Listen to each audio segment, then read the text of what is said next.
खबर शामिल करते हैं पाकपतन से। ABC न्यूज की डिस्ट्रिक्ट रिपोर्टर मोहसिन अली की रिपोर्ट के मुताबिक पाकपतन थाना फरीद नगर के इलाका में मुलजिम की 13 साल जहनी माजूर लड़की के साथ ज्यादती।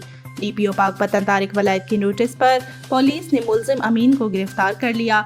DPO पाकपतन तारिक वलायत ने अस्पताल पहुंचकर मुतासरा लड़की और उसके खानदान से मुलाकात की। DPO ने मुतासरा लड़की के सर पर दस्ते शफकत रखा और लड़की की वालदा की माली मदद की। DPO ने मुतासरा खानदान को इंसाफ और कानूनी मुआवनत की यकीन दहानी भी करवाई।